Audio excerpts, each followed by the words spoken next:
Graça e paz do Senhor. Eu quero hoje compartilhar com vocês algo relativo a um passo, um momento, um instante antes de uma grande conquista.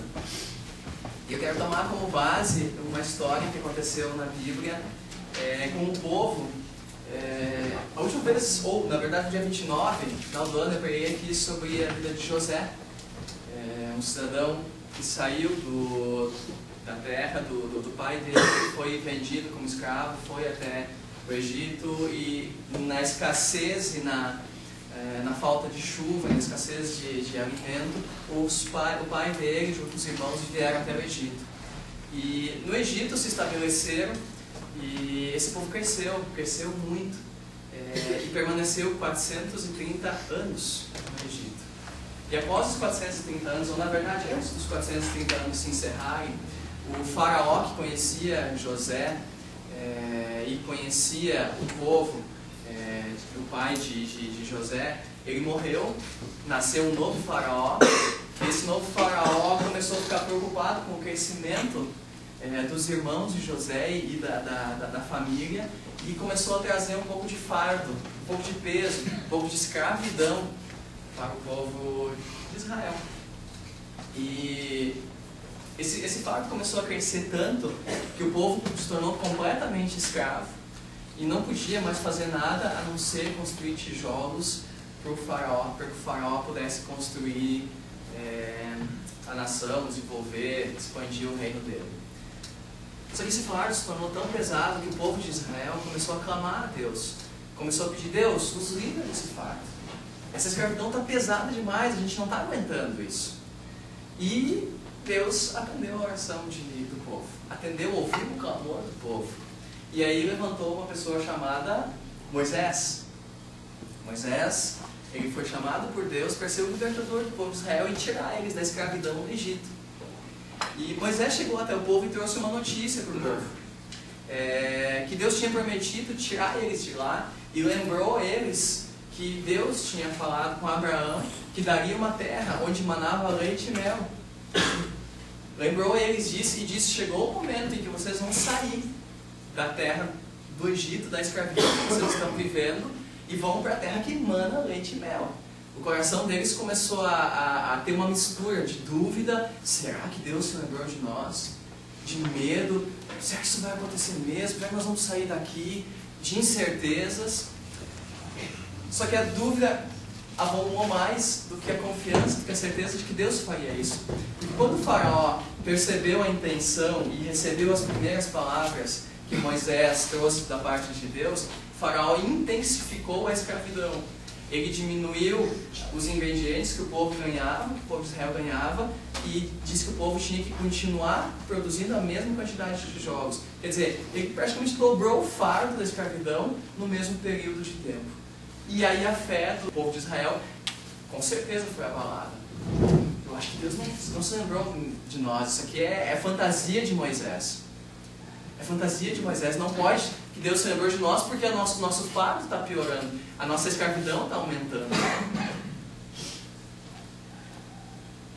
Se você tem se sentido escravo de alguma coisa, e essa escravidão tem perdurado por tempo suficiente para que você não acredite que Deus possa te libertar disso, eu vim aqui hoje para te dizer que Deus pode, e não só pode, Ele quer te tirar de qualquer tipo de escravidão que você possa estar vivendo. Escravidão de medo, pavor, temores, angústias, anseios desenfreados, a própria depressão, enfermidades, coisas que têm te escravizado, te aprisionado, que têm tirado de ti a liberdade. Frustrações, decepções, tudo que é tipo de mal que possa estar tirando de ti uma vida plena. Deus nos fez para que a gente vivesse em plenitude, em abundância de vida. E isso com certeza tira de lado escravidão, a bebida, o álcool, as drogas, cigarro, até mesmo desentendimento com os pais. Às vezes pode estar perdurando há tanto tempo que a gente não consegue romper isso e ter um relacionamento. Pode ser uma escravidão, uma obra das trevas sobre a tua vida que esteja te prendendo. Deus veio, Jesus veio para nos libertar de tudo isso. Aleluia. Amém? Não existe nada forte ou grande o suficiente para nos manter escravos se Deus for o nosso Senhor. Aleluia. Nada grande ou forte o suficiente para nos manter presos, longe de uma vida plena, se Deus for o nosso Senhor. O povo de Israel, quando saiu do Egito, eles caminharam por um deserto, por montanhas, por um terreno pedregoso, não era uma planície, não era um asfalto, por assim dizer. E eu trouxe algumas imagens da região onde o povo de Israel caminhou. Montanhas, deserto, pedras soltas, deserto árido, sem vegetação nenhuma.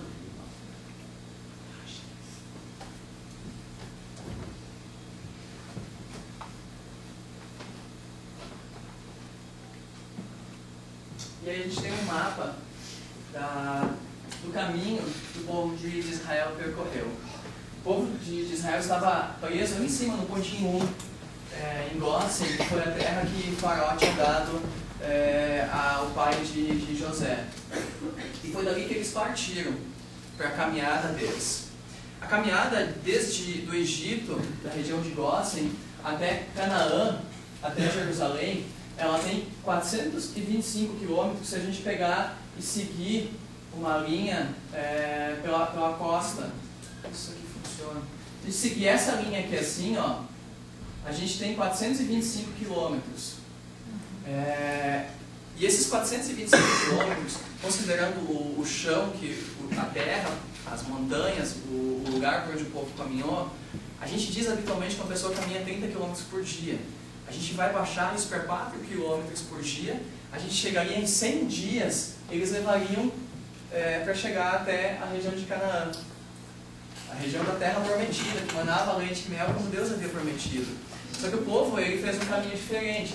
Deus pediu para eles saírem aqui de Manassés, eles vieram até Sucote, de Sucote eles poderiam vir por aqui e subir a Canaã. Esse trajeto daria mais ou menos 500 quilômetros. O caminho que o povo fez, vindo daqui, descendo até o Monte Sinai, subindo, dando essa volta no deserto de Zin, até aqui na região da Terra Prometida, deu 1.200 quilômetros. Tá? Se eles tivessem caminhado normal, 4 quilômetros por dia, que é super fácil de a gente caminhar, considerando o solo, vamos dizer que seria perfeitamente possível caminhar 4 km por dia. Eles levariam mais ou menos 300 dias para fazer esse trajeto. Mais ou menos 300 dias. Quanto tempo eles levaram? 40 anos. Hã? 40 anos. 40 anos! É muito tempo! Eu nem cheguei lá ainda, tô quase, mas não cheguei lá ainda. Gente, 40 anos dá para viver muita coisa. Dá para fazer muita aventura, subir muita montanha, dá para fazer muita coisa mesmo. Por que o povo levou 40 anos para chegar lá? Por quê? Vamos detalhar algumas coisas antes da gente dizer por quê, antes da gente definir a razão por que o povo levou 40 anos para fazer um trajeto que em 1 ano eles fariam. Vamos abrir as nossas Bíblias em Êxodo capítulo 13, versículo 21 e versículo 22. O Senhor ia adiante deles para mostrar o caminho. De dia, o Senhor ia numa coluna de nuvem e de noite numa coluna de fogo para iluminar o caminho. Assim podiam caminhar de dia e de noite. A coluna de nuvem de dia e a coluna de fogo de noite nunca se afastava do povo de Israel. Quando o povo saiu do Egito, com certeza eles não sabiam exatamente qual... Eles tinham uma noção do caminho, mas eles não sabiam exatamente por onde Deus iria conduzir eles. Era um povo que viveu escravo. Aquela geração que estava saindo, ela conhecia o Egito. Ela não conhecia nada ao redor. Porque era uma geração escrava, uma nação escrava. Eles só conheciam o lugar de fazer tijolo, de juntar barro, palha e fazer tijolo. Deus se manifestou de forma sobrenatural, sendo que sobre o acampamento do povo, de dia uma nuvem se manifestava, guiava eles, caminhava, ia à frente, e eles sabiam qual o caminho que eles tinham que percorrer. Se a nuvem ia à direita, eles iam à direita, se a nuvem ia à esquerda, e durante o dia o sol não queimava eles.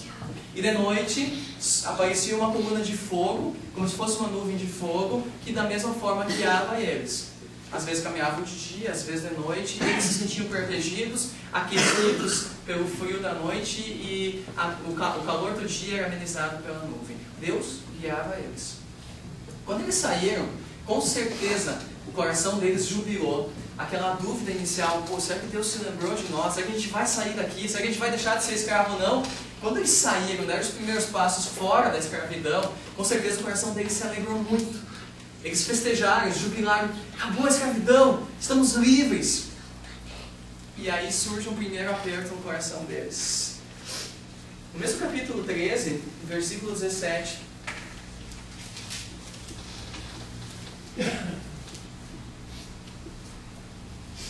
Quando o faraó deixou sair o povo, Deus não o levou pela estrada que vai para a terra dos filisteus. Era o caminho mais curto, mas Deus disse, não por lá, porque os filisteus estão em guerra. Ora, se os israelitas virem a guerra, podem se arrepender e querer voltar para o Egito. O caminho que eles deveriam fazer seria sair da região de Gósen, chegar até Sucote e de Sucote subir. Só que eles passariam pela terra dos filisteus. Os filisteus eram um povo muito acostumado com guerras. Era um povo experimentado em guerras. Era um exército forte. Era um exército que não tinha paga para eles. Eles ganhavam as batalhas. Então, Deus pediu para eles virem até Sucote. E na região de Sucote, em vez de pegar o caminho, Deus pediu para eles descerem até Pi-Hairote. Em Pi-Hairote, Deus tinha a intenção de confundir Faraó e fazer com que Faraó viesse atrás deles. Em Pi-Hairote, Faraó percebeu e suspeitou que eles estivessem confusos, a própria Bíblia fala isso, e veio, Deus endureceu o coração dele e Faraó veio para pegar eles. Em Pi-Hairote existe uma praia, e essa praia é cercada por rochas, como a gente viu as montanhas antes. Existe uma fenda entre as rochas, onde você consegue chegar até essa praia. O povo estava mais ou menos nessa região da fenda, na praia, acampando para descansar. E daqui a pouco eles olham para trás e vem uma fumaça, uma poeira subindo, que são os cavalos, os melhores soldados de Faraó, todos os soldados experimentados vindo, e as carruagens vindo, e aquilo estava levantando uma poeira enorme, e o coração dos israelitas começou a bater forte. Começou a dar um desespero, uma adrenalina veio para o sangue, e agora? Nós não temos para onde ir. Aqui vai para o mar, e para o mar, como é que nós vamos fazer 500, 600 mil pessoas atravessar o mar a nado? Com o gado, com as crianças, com todos os nossos bens. O coraçãozinho começou a bater forte. Aquela primeira alegria, aquela primeira felicidade, Deus está nos tirando da escravidão, começou a diminuir.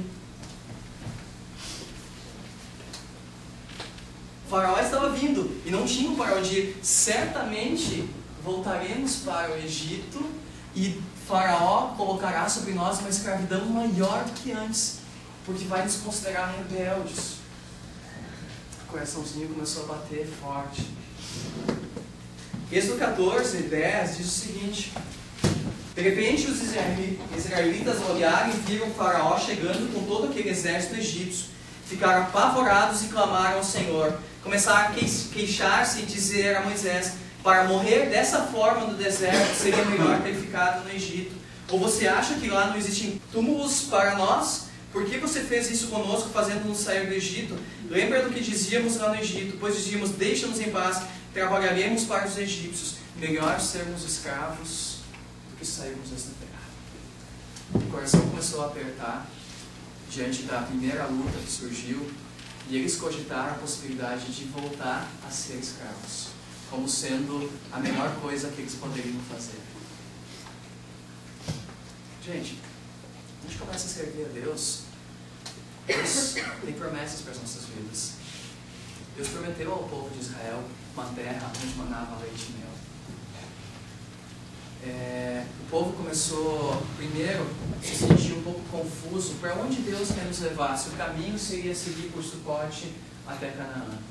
Ele nos traz até Pi-Hairote. E em Pi-Hairote, ele traz ao nosso encontro o povo que nos aprisionava e que nos escravizava. Seria melhor a gente nem ter saído. Gente, quando a gente começa a servir a Deus, Deus tem promessas para as nossas vidas, só que essas promessas elas têm um tempo para acontecer. Elas têm um caminho que a gente tem que percorrer até alcançar. E nesse caminho, Deus traz dificuldades com o objetivo de provar nossa fé, de nos fortalecer. Então, não pense como os israelitas que o melhor lugar seria nem ter começado esse negócio de cristianismo, de crente, de servir a Deus. Nem pense nessa possibilidade, porque vamos discorrer a história, porque eu apenas narrar para vocês o que aconteceu.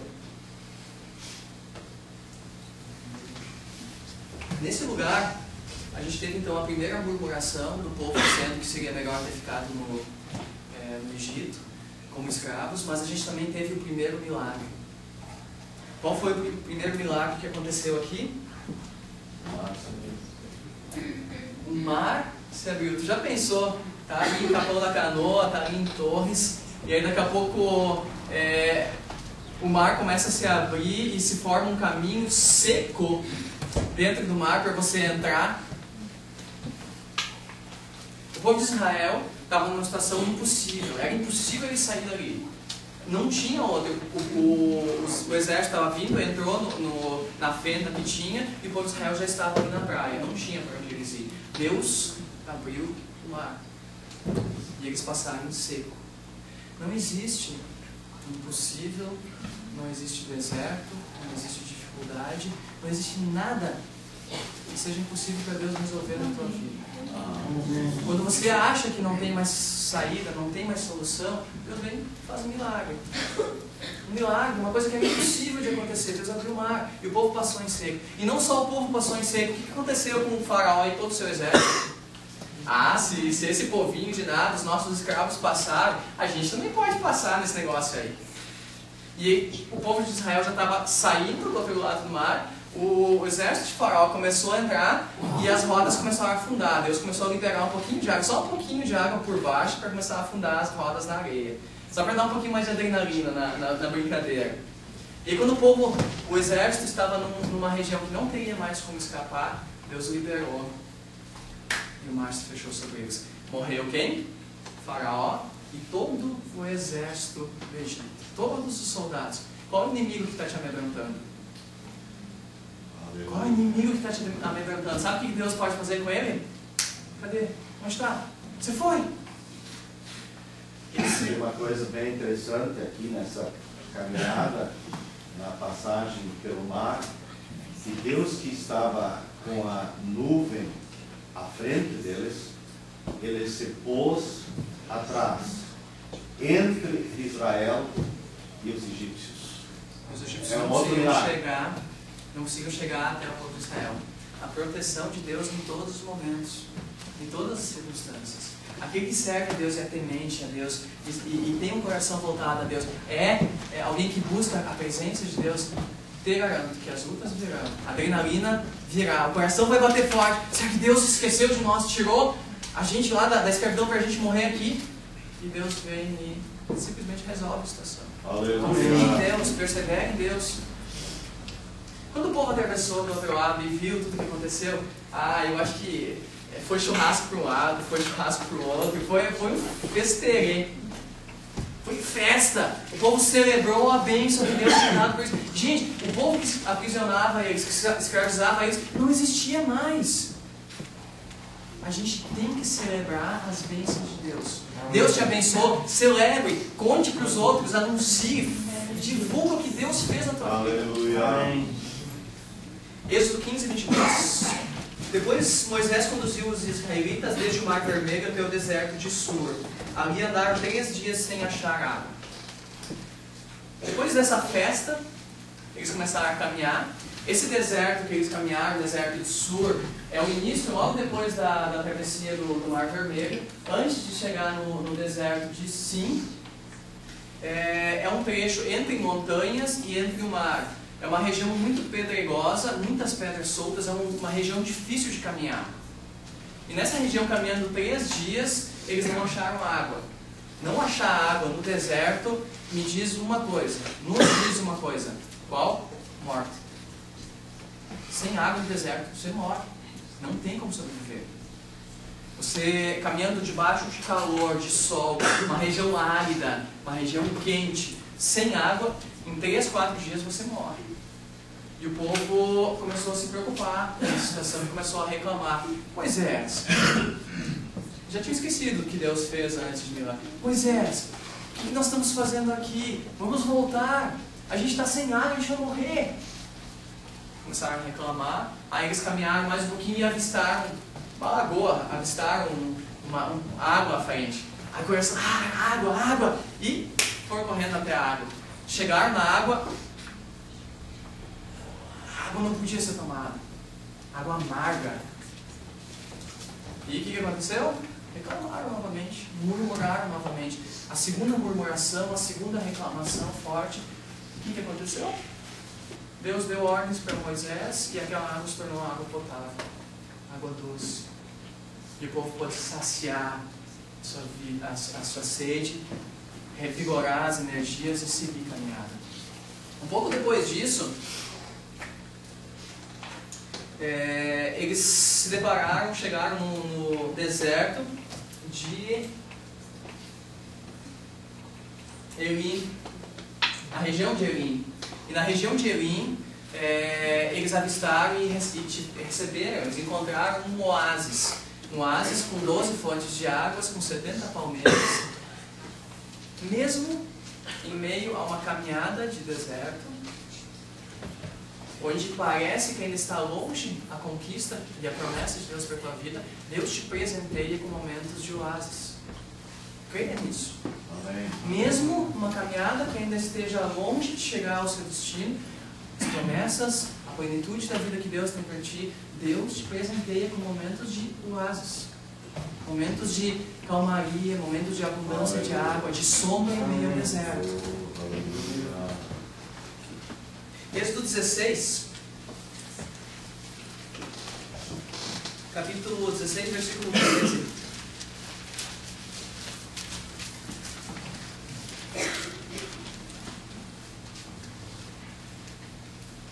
O povo começou a caminhar e chegou no deserto de Sim, esse deserto que fica na região, na sexta bolinha aqui embaixo.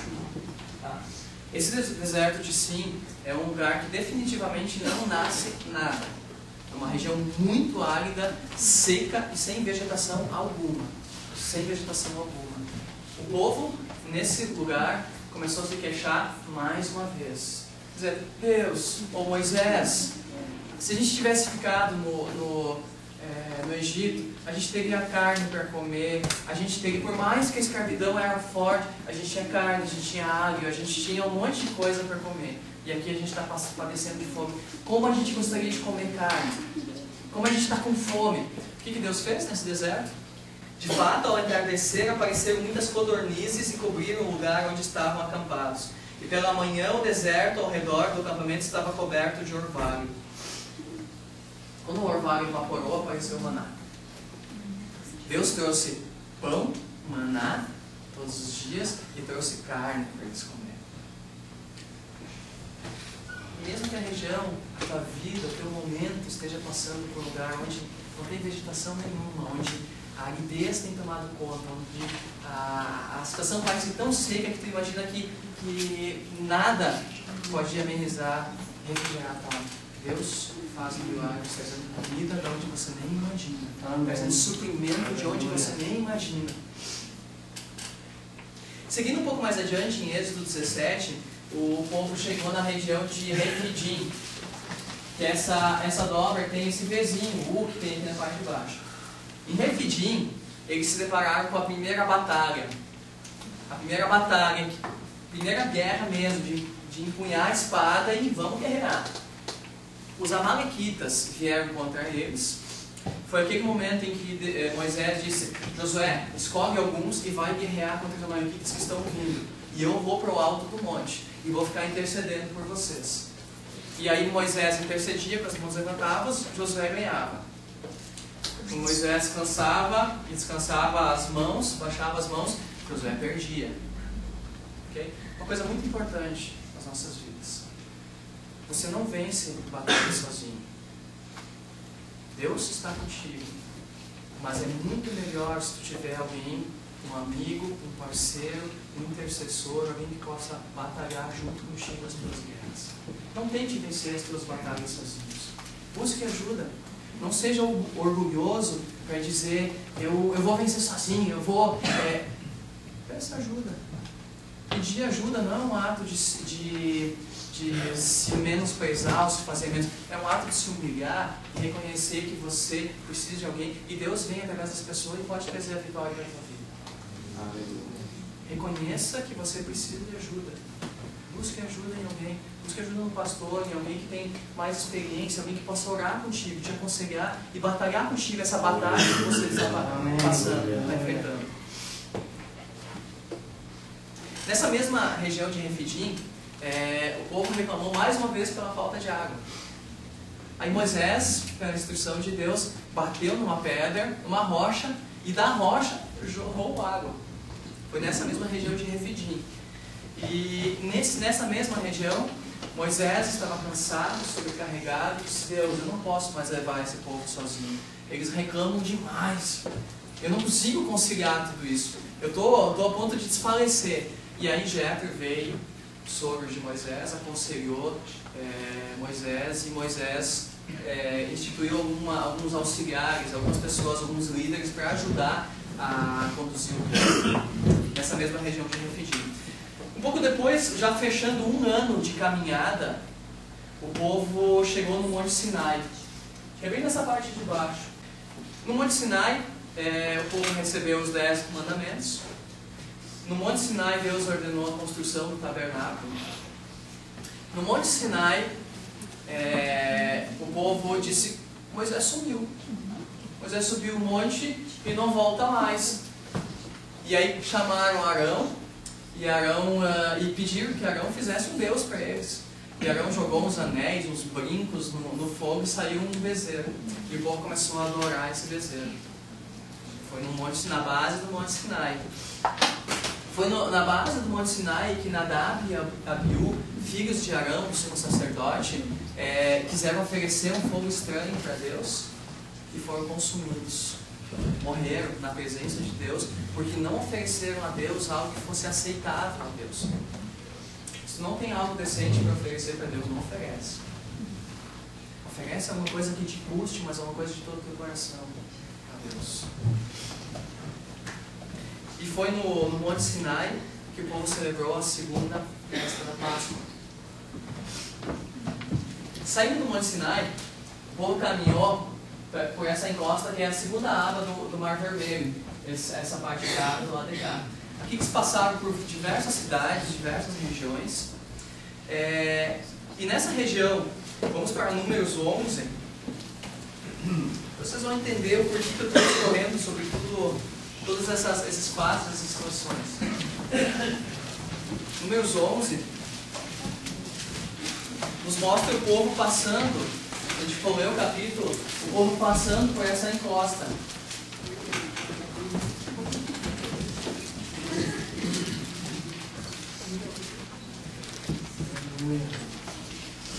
E aí o povo, mais uma vez, eram especialistas em reclamar das situações que estavam passando. Olha só. Mas logo o povo começou a se queixar dos sofrimentos e o Senhor ouviu a sua queixa.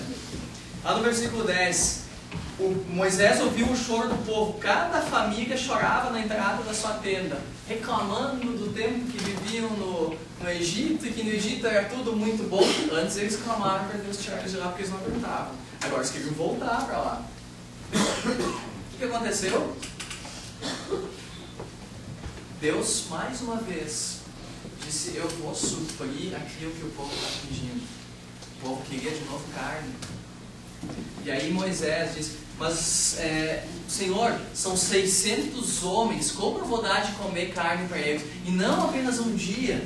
Deus disse que daria carne para eles durante 30 dias, até eles se encher. O que aconteceu? Deus mandou carne, codornizes novamente, durante 30 dias. Eles comeram carne todos os dias até não aguentar mais. Quantas vezes nós reclamamos para Deus e Deus é misericordioso e vem e responde as nossas orações? Orações não, as nossas reclamações. Como a gente, olha quantas vezes o povo vivia um momento de bênção, de prosperidade, de Deus abrir as comportas do céu e derramar bênçãos. 2, 3 dias depois já estavam lá esperneando de novo, reclamando, murmurando, reclamando com Deus. Deus alimentou o povo durante 30 dias com carne no meio do deserto. Números 12. E fizeram um relatório a Moisés e Arão e a todo o povo de Israel que estava no deserto de Parã, em Cádiz Barneia, e mostraram os frutos da terra. Este foi o relatório que fizeram a Moisés. Entramos na terra a qual você nos enviou, e é de fato um lugar maravilhoso, uma terra que produz muito leite e mel. Aqui estão alguns dos frutos dela. Mas o povo de lá é poderoso, e as cidades são muito grandes e fortificadas. Também vimos lá os descendentes de Enac. Enac era uma família de gigantes, soldados grandes. Esse foi o primeiro relatório. Aí o segundo relatório está no versículo 30. Mas Caleb disse: vamos partir e tomar a terra, porque é certo que vamos conquistá-la. A gente teve 2 relatórios diferentes. Um relatório extremamente racional, um relatório extremamente humano e preciso. Mas olha, a terra realmente é muito boa. O que a gente viu de melão, de melancia, de uva, de tudo que é fruta lá, é um negócio forte, sério. As maçãs são maiores que as nossas cabeças. As melancias pesam 30, 40 quilos cada uma. Os cachos de uva tem que pegar entre 2 homens para poder levar. A terra é boa, sem dúvida. É uma cidade bem organizada, uma cidade estruturada, um lugar fantástico. Deus nos prometeu algo maravilhoso. Entretanto, a gente não vai conseguir conquistar aquilo. Os soldados que tem lá, as pessoas que moram lá são gigantes. É uma cidade robusta, uma cidade fortificada, uma cidade que está protegida. Nós não vamos conseguir entrar lá. O que eles estavam dizendo? Eles estavam dizendo a verdade aos olhos humanos, a realidade. Eles não iam conseguir, pela força deles, entrar lá. Eles tinham uma experiência de guerra, que foi contra os amalequitas. Quando nem foi eles que lutaram, na verdade. Eles estavam ali se esforçando para bater, e Moisés estava lutando por eles, e eles ganharam a batalha. Eles não sabiam embraçar uma espada de verdade e enfrentar o inimigo. Eles não tinham condições humanas de tomar conta naquela terra. Aí veio o nosso mocinho Caleb. Para, gurizada, aquilo é barbada, Deus nos prometeu, vamos lá, vamos tomar posse daquela terra. Como é que tá? Como é que estão os sonhos que você tem, que Deus compartilhou contigo, as promessas de Deus para a tua vida? Como é que você tem enxergado as promessas de Deus na tua vida? Mas a gente vai avançar logo. A gente já está tanto tempo caminhando no deserto e é impossível, a gente não vai conseguir. Os sonhos que Deus compartilhou comigo, os sonhos que eu mesmo tenho, isso não pode acontecer, parece tão longe, tão impossível. E aí quando a gente chega perto, um gigante na minha frente, cara. E não é só um, é uma família de gigantes. É uma tribo de gigantes, como é que a gente vai passar? Como é que estão os sonhos de Deus na tua vida?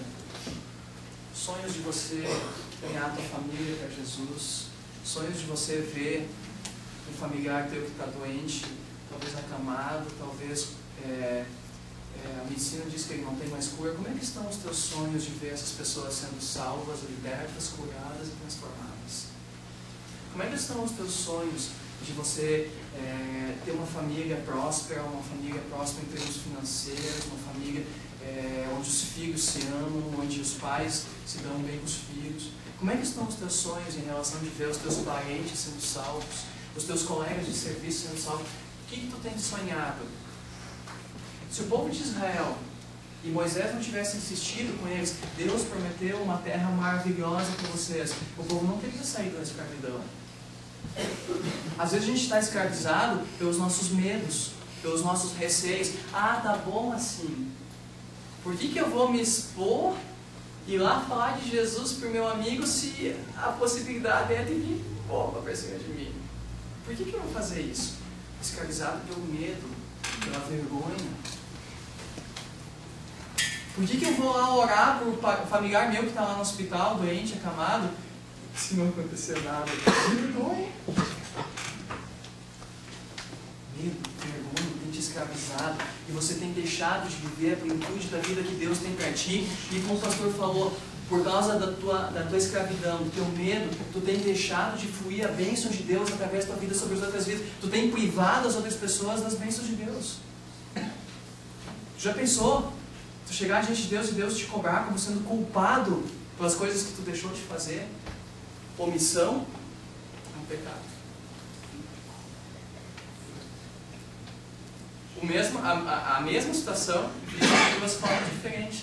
Tudo depende da vista do ponto. Tudo depende do ponto de vista. Olhar apenas humano, um olhar racional. Caleb teve a mesma visão que eles. Enxergou a mesma coisa. Os olhos dele mostraram a mesma coisa. Só que ele tinha uma coisa a mais. Deus prometeu. Se Deus prometeu, o resto é resto. Não interessa o que tem na frente. Deus te chamou para você ir fazer discípulos, curar as pessoas, ministrar a autoridade de Deus sobre a vida de outras pessoas. Deus te chamou, Deus nos chamou para fazer isso. Não seja medroso. Não se deixe escravizar pela vergonha, pelo receio. Eu tenho uma doença aqui, como é que eu vou orar? Eu estou gripado, como é que eu vou orar para Deus curar alguém se eu estou gripado? Acha outra desculpa, porque essa aí é muito fraca. Chega de dar desculpa. A desculpa é uma máscara que tenta esconder a nossa escravidão. Deus veio para nos libertar, para nos dar a vida verdadeira, a vida abundante. Amém.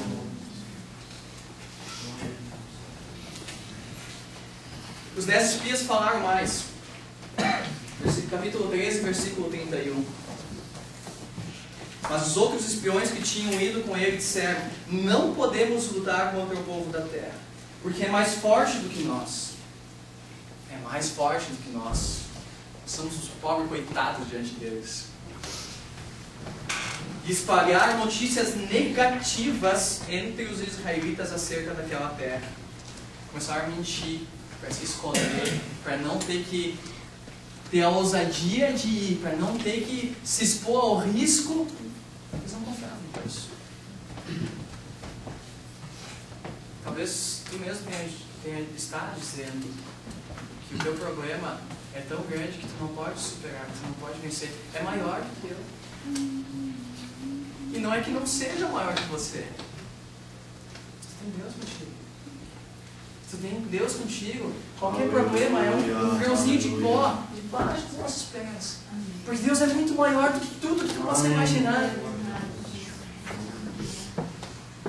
Eles espalharam notícias negativas entre os israelitas acerca daquela terra. E eles disseram: a terra que acabamos de ver não produz o suficiente nem para alimentar os próprios moradores. Lá todos os homens são de grande estatura. Vimos também alguns da família de Enac, que são descendentes de uma antiga raça de gigantes. Perto deles nos sentimos como gafanhotos, e para eles, de fato, éramos gafanhotos. Aí começa a situação onde você consegue ver todo o lado negativo, todo o lado difícil, toda a dificuldade que tu enxerga. E a tua fé em Deus é escondida lá no cantinho.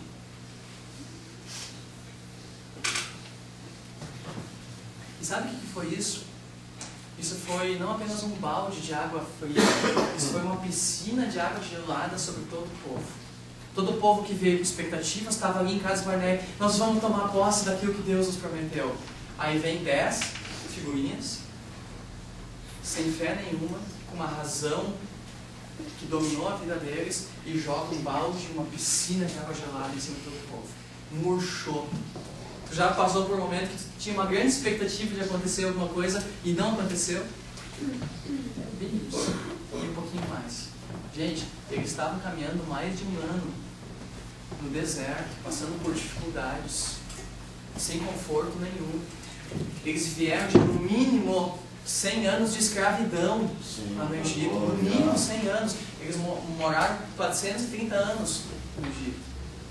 Gente, eles estavam com uma expectativa: vai acabar nosso sofrimento. Aí vem 10 pessoas e acabou com a festa.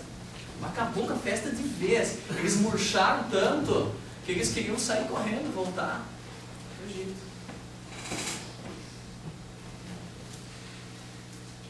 E humanamente, é impossível. Era muito difícil. O que surgiu daí? Números 14, 6.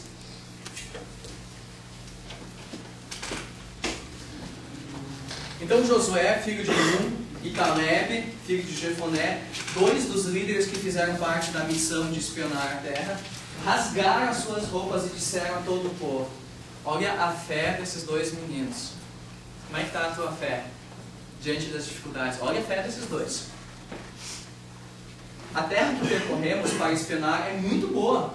Se o Senhor se agradar de nós, Ele nos ajudará a entrar nessa terra que produz muito leite e mel e a dará a nós. Apenas não sejam rebeldes contra o Senhor e não tenham medo do povo que mora lá, porque nós os venceremos como se estivéssemos devorando pão.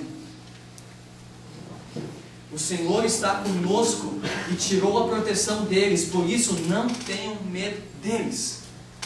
Era o mesmo povo que estava lá. E a visão completamente diferente. Qual é a tua visão diante das promessas de Deus e diante das lutas que estão diante de ti? Quanto maior a luta, maior o sinal da bênção que vem, maior vai ser a bênção e a vitória que Deus tem para ti. Aleluia. Deus, Ele trabalha nas nossas vidas através das lutas, através das dificuldades. Glória a Deus. Não fuja da luta, da dificuldade. Enfrente ela pela fé.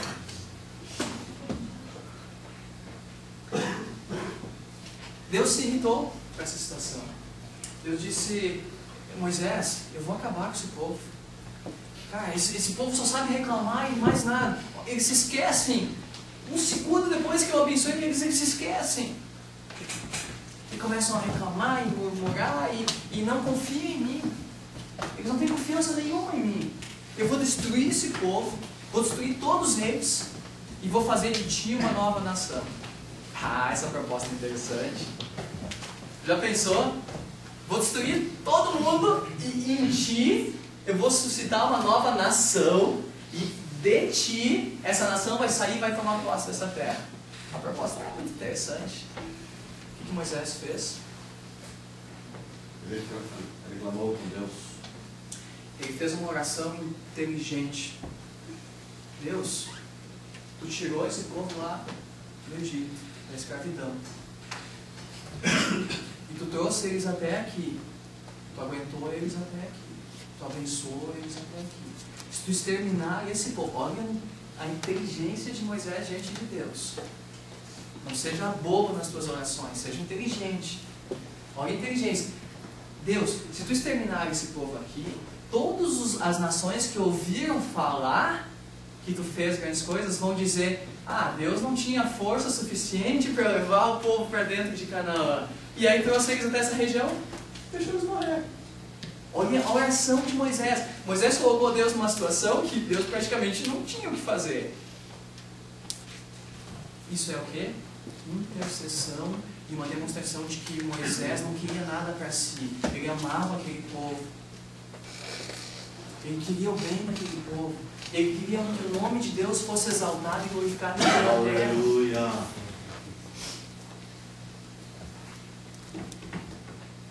Deus ouviu a oração de Moisés, não exterminou o povo, entretanto trouxe uma sentença. E sabe qual foi a sentença? A geração que reclamou, que murmurou e não confiou em mim, não entrará na terra prometida. Entretanto, os seus filhos em segurança hão de pisar na terra e tomar posse dela. Moisés veio ao povo e contou ao povo o que Deus tinha falado diante dessa situação. O que o povo fez? O povo se entristeceu, o povo chorou, o povo ficou: nos perdoa pelo que a gente fez. Nos perdoa pelo que a gente fez. Só que Deus tinha dito: Moisés, a partir desse momento vocês não avancem, vocês voltem. E aí entra aquela volta que o povo fez. Aquele balãozinho voltou. Quando o povo se entristeceu por sentir, percebeu que Deus tinha dito, O povo se arrependeu e disse: agora nós estamos prontos, nós vamos ir. Pegaram as espadas, pegaram armamento, escudo, se prepararam, fizeram um lanchezinho, botaram na mochila, pegaram o camelback, encheram de água e vão pelejar. Moisés disse: não vão. Se vocês forem, vocês vão desobedecer a Deus. Deus pediu para a gente voltar. E o povo foi. Uma parte do povo foi. Os que se acharam: Deus prometeu, agora nós vamos ir. Caleb falou, agora nós vamos ir tomar posse daquela terrinha lá. Não era mais o tempo de Deus. O povo foi. E o povo de lá veio contra eles. E eles vieram fugindo de volta. Eles vieram fugindo de volta.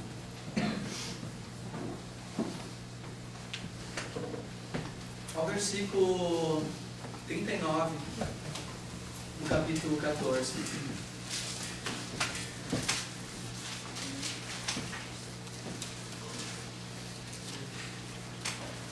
Quando Moisés contou essas palavras a todos os israelitas, uma grande tristeza tomou conta deles.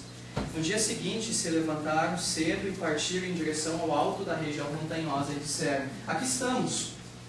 Reconhecemos que pecamos, agora estamos prontos para ir à terra que o Senhor nos prometeu. Mas Moisés respondeu: por que vocês estão desobedecendo as ordens do Senhor de voltar para o deserto? É tarde demais. É tarde demais. Gente, eu discorri sobre um monte de coisa que aconteceu.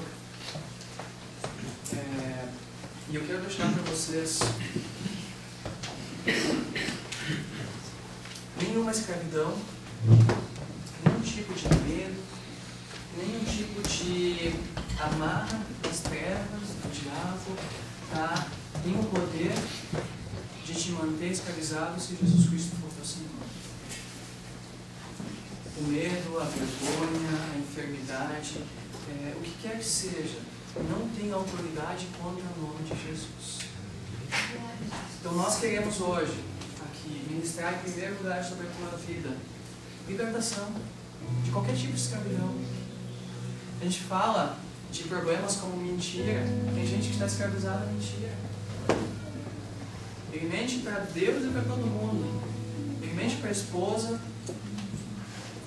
Tem gente escravizada a problemas sexuais. Cara, Jesus não pode falar disso em público, assim, dentro da igreja. Gente, tem gente escravizada, maridos, pessoas casadas que chegam em casa, quando a esposa não está em casa, abrem a internet e olham como devem olhar. Gente, isso é uma escravidão. Isso tira a plenitude da vida de Deus para ti. Tem gente escravizada ao trabalho. Tem gente presa ao trabalho 24 horas por dia, não dá tempo para a família, não dá tempo para Deus. Uma escravidão. Você não está aqui para ser a pessoa escravizada. Você está aqui para ter uma vida plena. Deus nos criou. Deus nos criou essa existência para que a gente viva em plenitude. Plenitude de Deus, plenitude de vida, alegria plena, paz, tranquilidade. Qualquer outra escravidão que você identifique na sua vida, que talvez Deus esteja ministrando no seu coração neste momento. Você não está aqui para viver disso. E por mais que a sua escravidão, o teu medo, a tua vergonha, o que quer que seja, tenha te prendido por um longo tempo. José do Egito, antes dessa história, acordou na prisão, preso, e dormiu com a promessa de Deus de forma plena. Segundo homem mais importante de todo o Império Egito. A promessa de Deus se cumpriu. Dormiu de um jeito e acordou de outro. Gente, a tua escravidão pode estar vindo contigo durante 20, 30 anos, não interessa. Deus, com uma autoridade dele, pode numa palavra determinar e acabar com a escravidão. Talvez até uma maldição familiar, uma maldição que vem dos teus pais, dos teus avós. Deus pode quebrar isso numa única palavra. Ele quer fazer isso, porque você viva de forma plena. Talvez você tenha iniciado uma caminhada pela fé, Nessa caminhada pela fé tem se levantado diversos problemas, diversas lutas. Você não precisa lutar sozinho. Se Deus prometeu te dar uma vida abundante, o que Ele vai fazer? Não interessa se o deserto tem perdurado 3, 4, 5 dias sem água. Eu não sei qual o deserto que você pode estar passando. Eu não sei qual é a dificuldade que você pode estar passando. Não interessa o tempo que tem perdurado. Você não vai morrer. A não ser que você haja como o povo, que reclame, que murmure, que não entenda os propósitos de Deus e se entregue ao problema. O problema é maior que eu. Eis-me aqui, problema. Toma conta de mim e acaba comigo de uma vez. Se você não fizer isso e perseverar em Deus, Deus vai te tirar dessa. E vai te levar a um oásis em meio ao deserto. Aleluia. Vai te dar abundância. Não interessa o lugar onde você estiver. Talvez não tenha chance nenhuma de água. Deus vem, põe o dedinho na rocha, faz um furo e jorra água. Não interessa de onde vai vir o recurso. Deus faz, traz a existência sem matéria nenhuma. Deus cria. Deus criou todas as coisas. Não interessa qual é o problema que você está passando, a dificuldade que você está passando. Deus tem um milagre para fazer. Deus quer fazer um milagre. Vamos nos colocar de pé. Aleluia.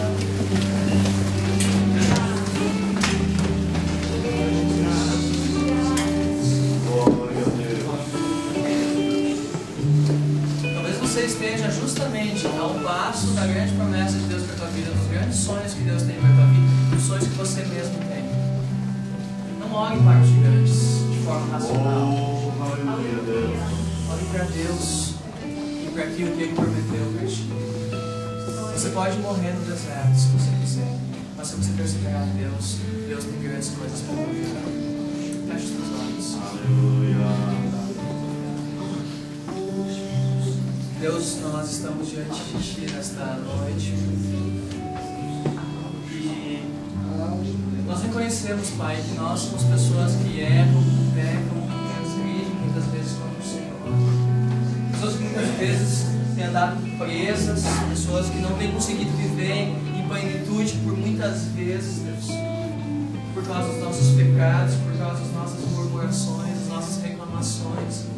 Mas nós queremos te pedir, Pai, em nome de Jesus, venha ao nosso encontro, Pai, com tua misericórdia, com tua amor, Pai. Compadece-te de nós, Pai. Vem trazer água para alentar os nossos corações, Pai. Vem, Deus, trazer, Deus, as tuas bênçãos sobre as nossas vidas. Nós não queremos ser vencidos pelos problemas, pelo deserto, pelas lutas.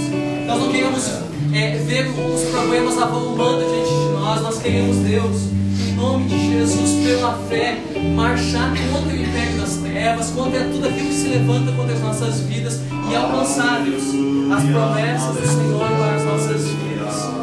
Deus, eu te peço em nome de Jesus, Senhor, ministre na vida de cada um que está aqui nesta noite. Deus, tu conheces o coração, tu conheces os problemas, as lutas, as dificuldades. Tu veio, Jesus, para nos dar a vida plena e vida abundante. A vida plena começa quando tu és o nosso Senhor, Pai. A vida plena começa quando tu és o Senhor de nossas vidas. E nós queremos clamar em nome de Jesus, Pai. Vem reinar, vem governar sobre todas as áreas das nossas vidas. Vem ser o Senhor de nossas vidas, Pai. Em nome de Jesus, Senhor, nós confiamos em Ti. Nós queremos que o Senhor seja o nosso braço forte. Nós queremos que Tu sejas aquele que peleja as guerras e as batalhas por nós, Pai. Em nome de Jesus, Pai, nós não aceitamos que o diabo levante afrontas, problemas, batalhas que nos intimidem. Nós queremos marchar pela fé no Senhor e tomar posse, Deus, da terra prometida, das Tuas promessas para as nossas vidas. Eu te peço em nome de Jesus, Pai, ministra na vida de cada um que está aqui nesta noite, que a Tua palavra possa ser viva em nossos corações, Pai, para a honra, para a glória do Teu